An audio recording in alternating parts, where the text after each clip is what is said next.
Nagdi ay lawwa laktu lakte. Ay nalaktrasu mama chaubi na laisidi. Ima, ay langde ki dana. Ima chaubi na ne. Mina ay lawwa lakani langanu haiba.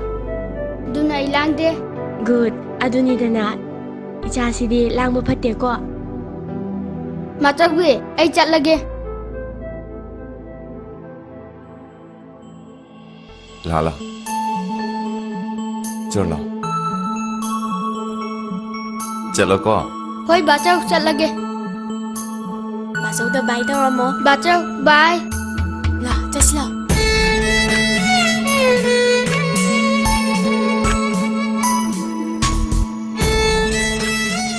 Angang jisi de puge so haram de. Phone so to sele. Lesnana so nakanda pakatna angang mangkren photo sele. Aina nangna puram ni sidong khangam. Nati, ni bo samwan ba hona braba. Nang mu ngawr bo. Ngawre. Ai ngawre. Isabu mi gi mukhuta sinagraga karamba mama oi bina ngawroi doino. Isabu ai gi khutta sinabiyo. Se. Kari. Naitsa.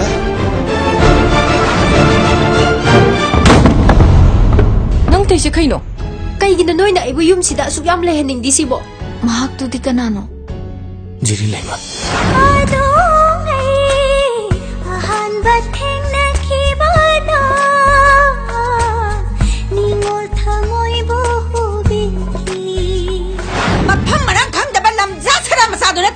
Nangi nu pasi lai terberapa? Ha? Ay na yajada ba mafam duda. Pabung na thajana ba hona bi ba kaigino. Nang nu pasam thok tri se kai gino. Ai bulau bulau.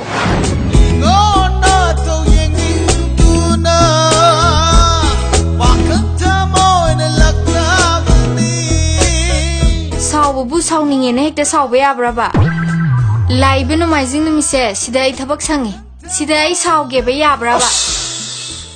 Jiri ningon taungambi habitu na hawo ru rabra.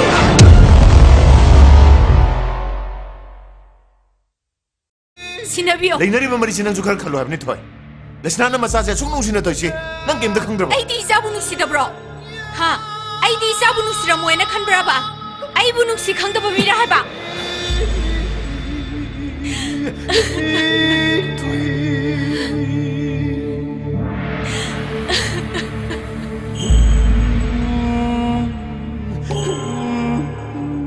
Ima, ay be kame.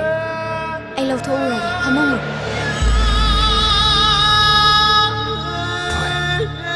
Nang ta tap thago kai doroge. Ai su mamani. Isabu nu siye. Kai gi isabu mingon da pitoino. Ha? Kai gi isabu mingon da pitoino hai ba. Hanjana ai re. Nang gidu dia ron mari ne. Phongba ya da ba.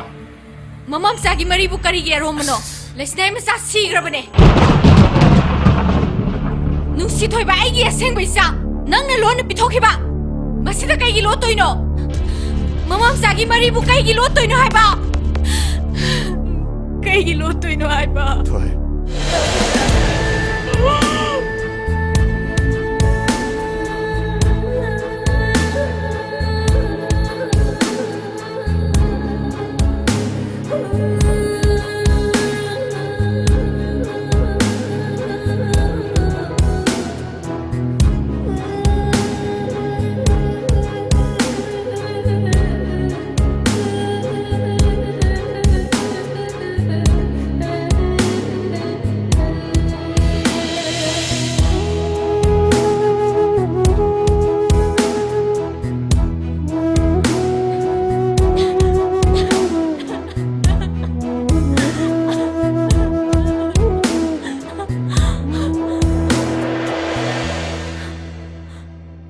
Lesna.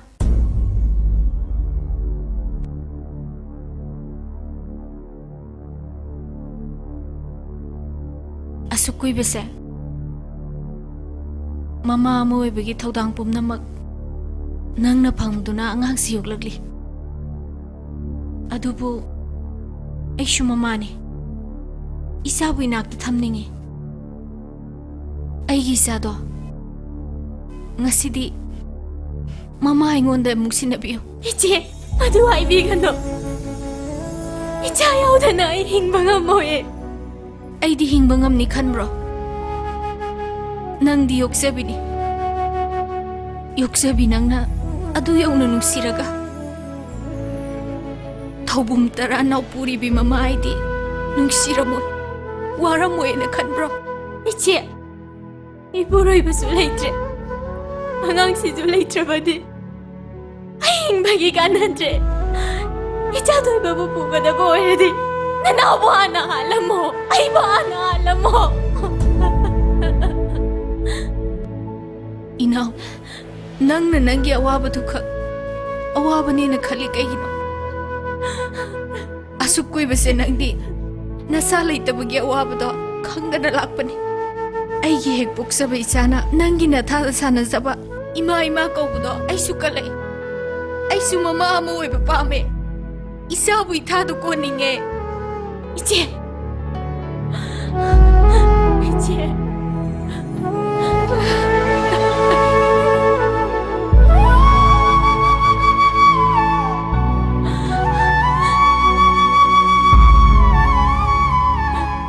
Lesna, aigi isa nungsi to'y babu, mamainan nangi na pamdagi nizari. 이제 Isa bu ingon na sinabiyo. Aigi isa bu ingon na sinabiyo. 늑시 돌발기 전에 하나수 보고야 론 하나수 보고야 로에 나 늑시 돌발 올라에 다 늑시 돌하고 있잖아.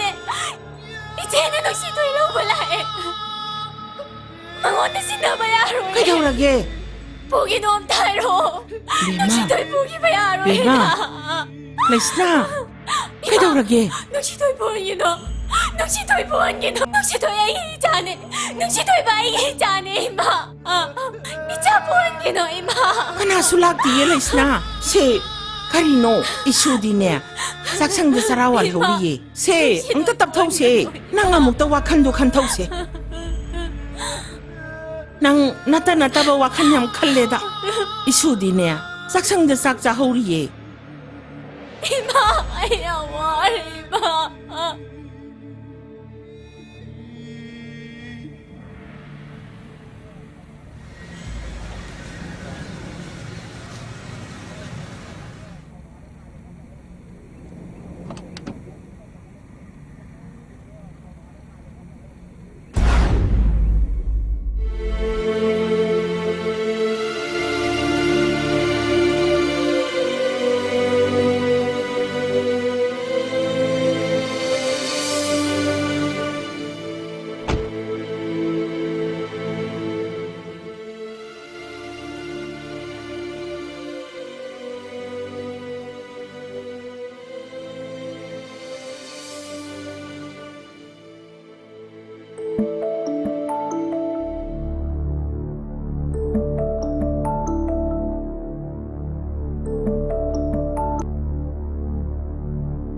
Hello, 이제 가이다 레이야 ay yumda laye.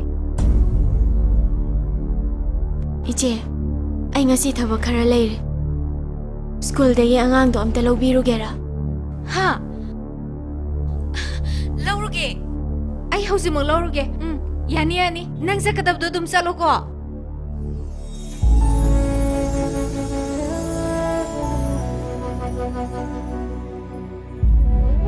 ngasi ahingsa ꯅꯨꯡꯁꯤ ꯊꯣꯏꯕꯗꯣ 이제에게 나한테 탐미로 Thongge aye.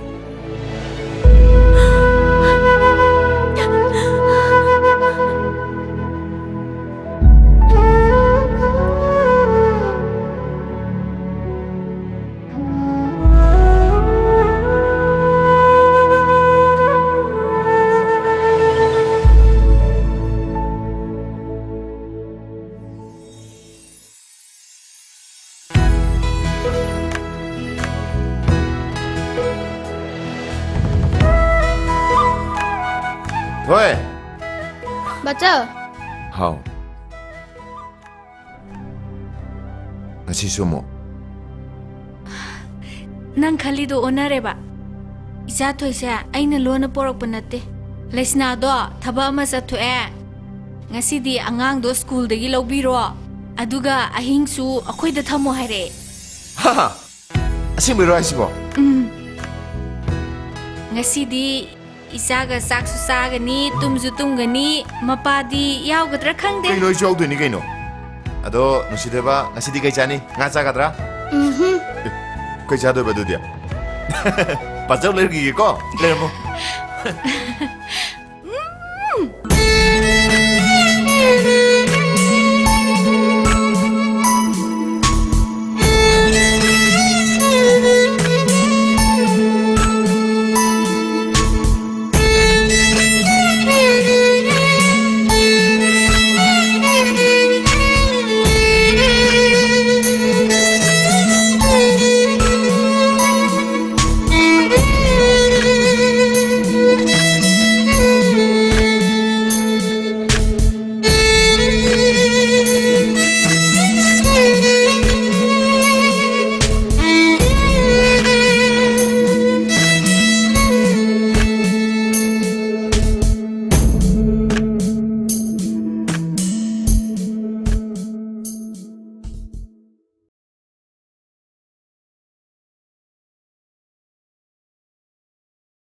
Kedare lesna?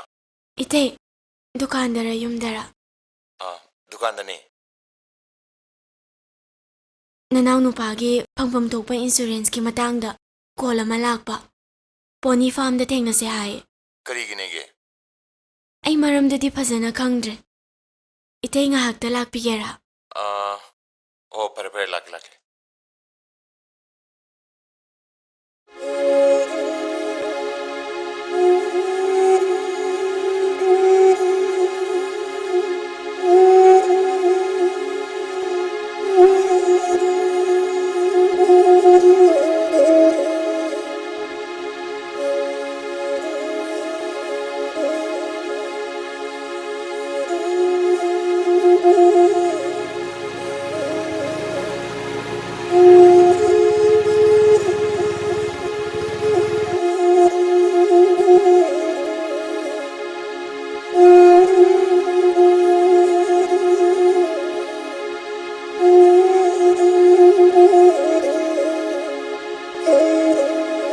Lesna, nandi ora mene.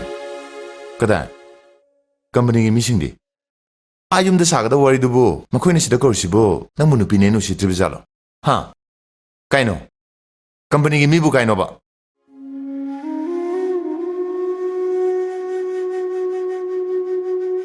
Kaidara lesna tumi ler dia. Ha? Company mi ay dubu kai lagi ba? Company mi lakte. Kariya? Kaidara ba? Laoy. Ay na haisin bane.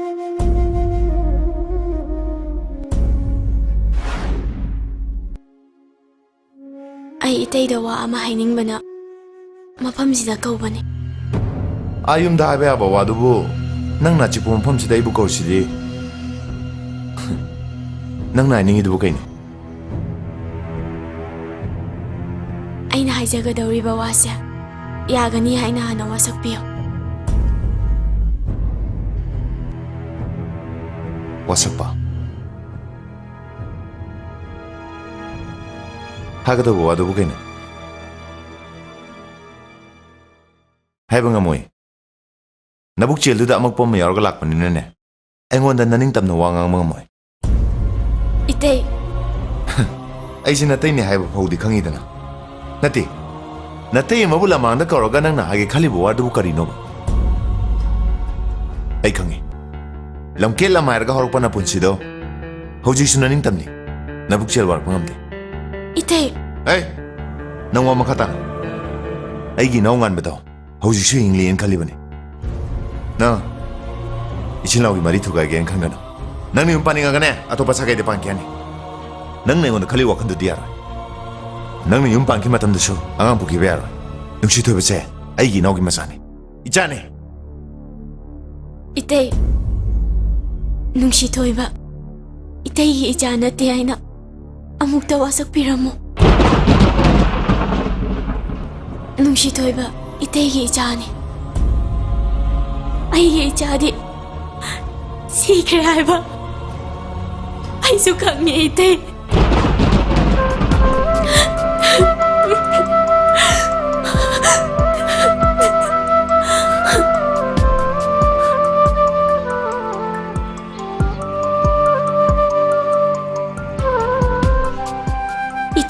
nanaw nupa nungsibago. Aisu, aigi ipuroi pa po nungsi.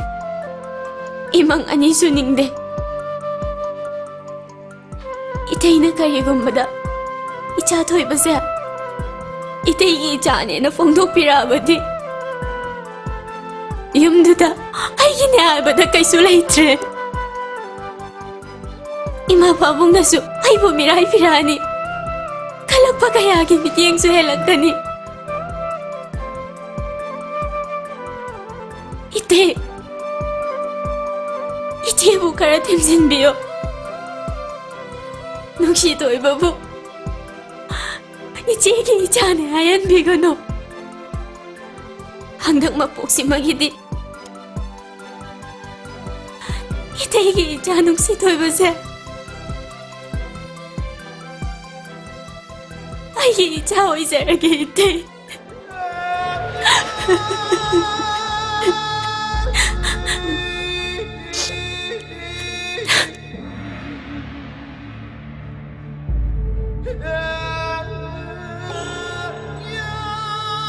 Krishna, ay wakal halay.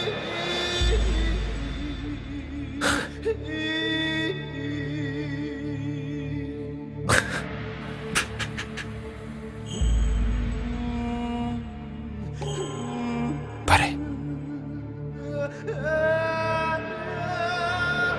handang mapuksin magiti. Nushitoy babu.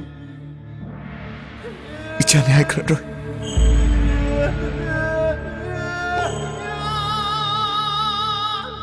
ay nuwasay siya ne.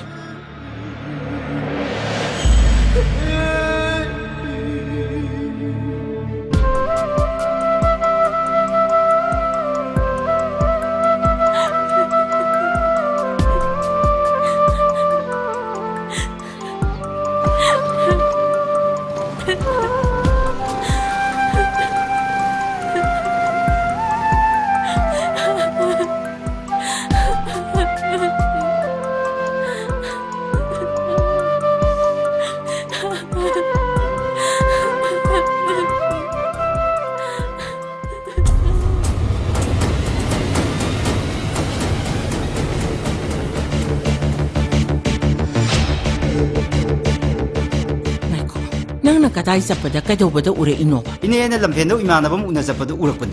Mitang urabani. Se, sibu ine gi mong nupi nati haiba yagadaw ribra ba. Sibu natabra ine. Nang wapang na badingom gara. Amoy ta sim ure. Ine mag na urabani mamo. Paisina khudam ni mamo. Mamo, ine ay chalage.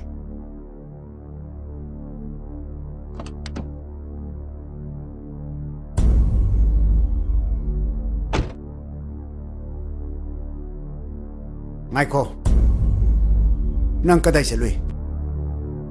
Thok chom lay gaida. Ibeni hoida. Kay daw ba? Marup ama hawbagi. Nasintino, nupa una ba sa lui kok kumbaya da bro? Ima! Ato pa sunata ba? Napuroy bagi hek mayamba. Tukat jayda.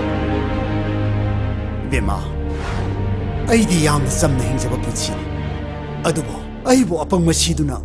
Yum sige ikay ko na mamangal lagadi. Nang yum si dalay biyaroy. Babong! Ay bu tazabiyo. Ay, patabatabag tawdi. Ibema, natay nang nung si wari sabado. Mina tamame, toto ulame. Si pao ba da lanja da bisada na koncheng on higi hari bro. Yung namay ba naramsat yun na nini? Ay isangan ba na mapunsitin, Chris? Ima!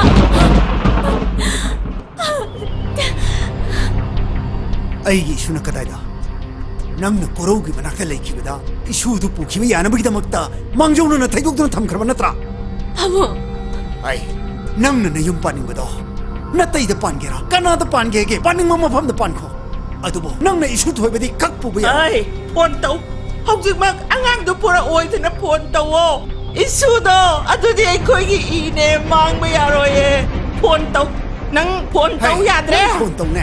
Pontaw hay ni nang po. Hogi mo Pontaw. Hogi mo Isu do, hawjik mag pura oy na hayo. Pontaw. Abog tayo. Tok. ai phone tawrage babu. 맞아 이게 임자인 게 러, 잘라지 마. 제, 나 이거. 세 임자인 게 러. ngahakta phamuse ngahakta phamuse. se sida phamuse sida phamuse ai 자닝이다. ai cái 임자인 게 러. se phamuse 나 se fulay am namu ta. pani se ai 자닝이다. ada koi ba se ba Ah. thinge ba hayeng thin bi ge ha ba ai nga ro ngasi thi lo. 제, 마마 폰 더. hello mama. Icha thoi. ai lâu lạc chi cái nó. Ima lakani icha thoi. nang lạc nghe shlai lạc de. Ima soidena lakani. nang lạc cái gì hơi gì xí ra. Icha thoi. ai xí đi ni con nang lâu lạc cái gì. Na na mai hai kano. học chi lo ai nè. ai xí ta lên nhìn kia mà. Ima lagi. Ima si mo lagi. học chi mới lo ta. 아이, 짝키메야, 짝키노. 나탄다 sakhaga isudo mulo sanara thamge hari bro satpatara badi khoi mayam punna sakadori bani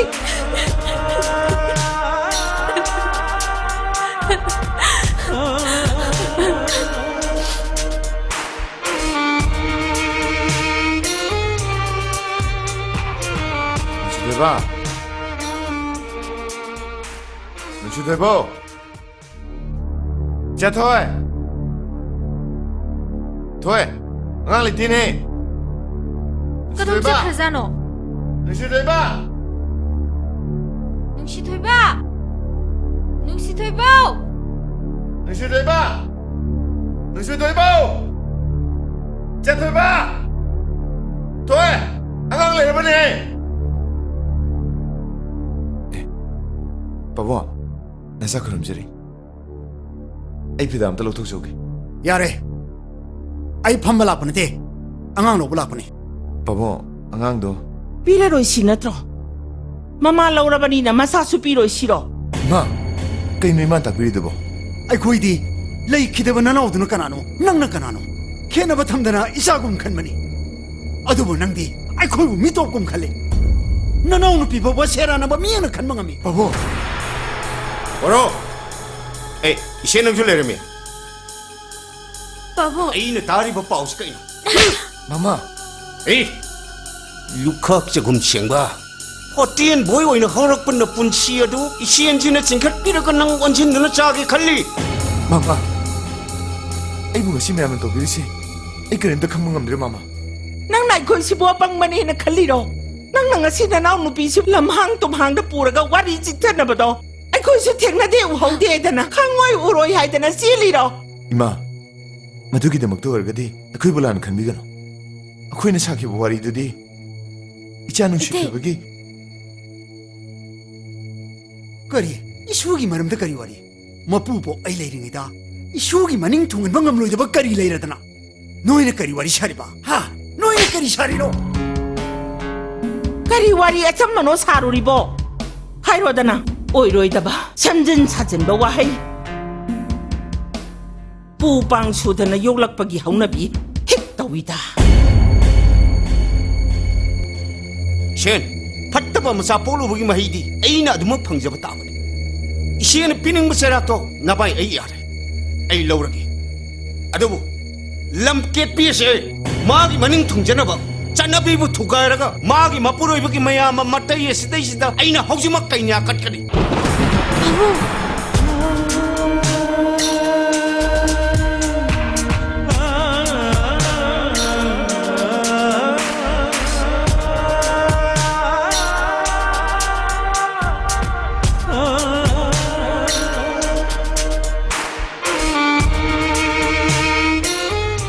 마파하모 이버기 낭나 러훈닝이부 통당시 시나트라 페이 낭기 너닝부 통니 칼라버디 아이기 뿐치 레카 따그러스 라오 낭부 거로기 모품도 시나기 라오 Babu, ai wasam na tabiyo babu.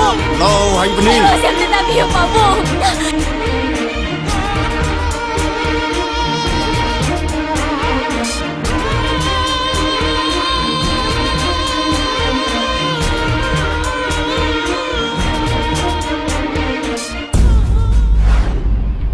kanano ai leiringai da ai gi saklu pumun ga da ba kanano ai gi nupa bu nupi ani gi mapuroi bo hen ga da ba ibema nupa fattabaga laiminarabadine sai theng phangba masana ta nanau nupi se loksil ima na lana khaliba chingnaribedo aina ko angani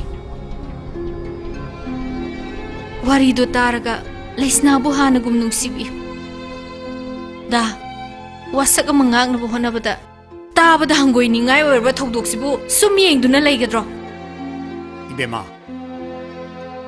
nangi karma semjin sajina wahina napure babu kangadori pabum leisna na inaw ngan babu matam suppada nungsi yumdo thadoktu na satningdi atubu magi ne haibada kanasu leitabana ima pabung na mirai rakatra haina pakachabani farene ai khoi budi mitop oina khalone adubu isusi magi natabra ha aigi isa ngan mana thamlani ba isusi bu nuksi thoiba sibu magi masa natabra nate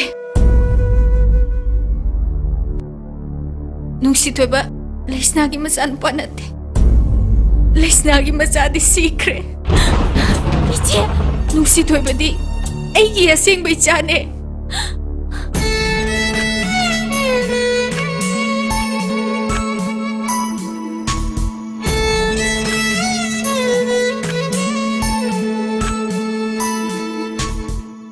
wafam se haidorak tanaba leisna na matai bulam hang da kauduna paume na bane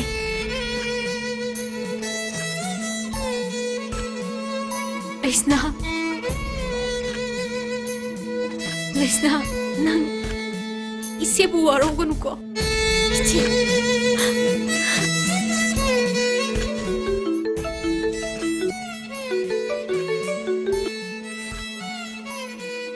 hello kana oi birabno nuksi thoibagi mapubo mani ai nuksi thoibagi mapubo ni kari amuta haibiu kari haiba nasunupa tikone lamidagi kidnap kari haiba ai gi su thoiba ba nasunupa gi thawai kaningagadi 20 lakhs bro kari yes 20 lakhs hello kai daure harino ai khoi gi su thoiba do sakhang da basingna lupa lakh kun gi demand da kidnap tawkhre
welcome lengsin biraksi mayam taram no oksari ima icha thoi taptabiu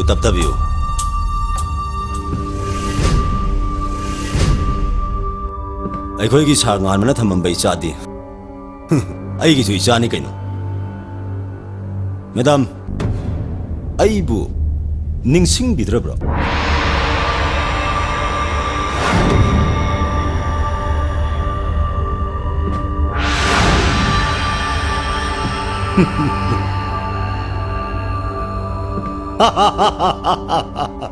se noina pamba seldo akhoi gi ja bibiro no thanks tapthabiu kari gi ta hada habirino lengsin biu piek ma cha mam tang pamina gi je lao ni atomba angang du phubi nu sei binu ne atopa nate natai me ma cha de ai jui cha ni ne 저 우선 비그로 사나봇 까 비로 버전 사나 할루네 저 살로 타도 아이 Kaino, angan sa kahit budo no. Angan sa tadoro habne. Kaino no 답답 이거 Tadoro habne. 릴렉스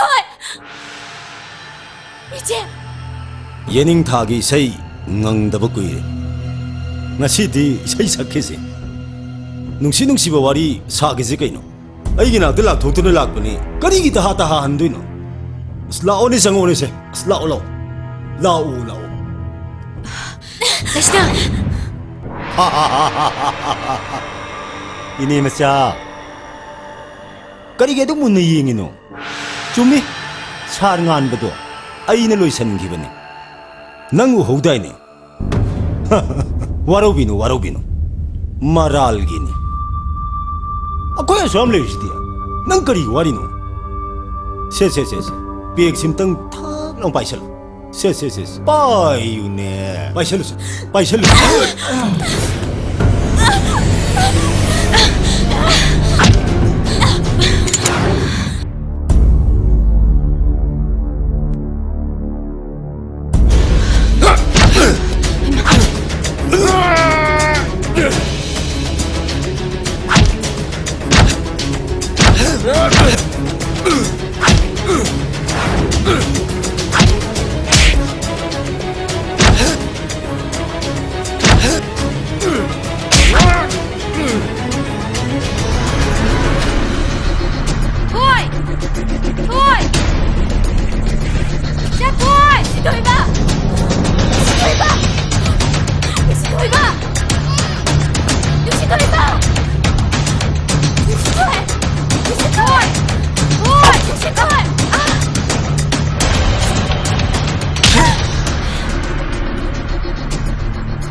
Nagsidoy ba?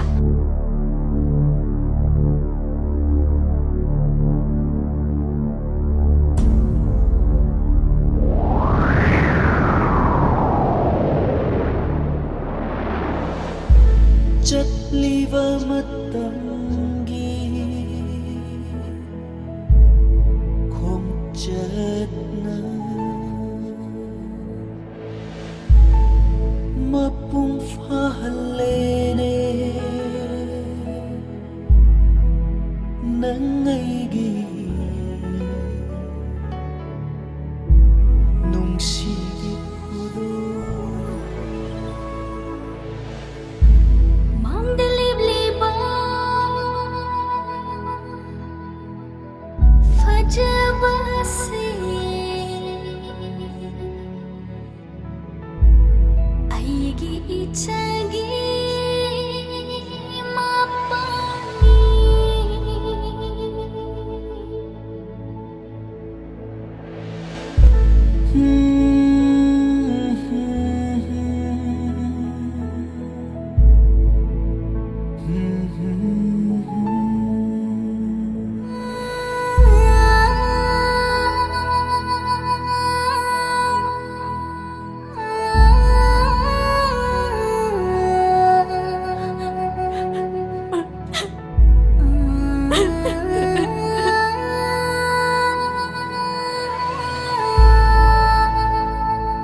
Hmm.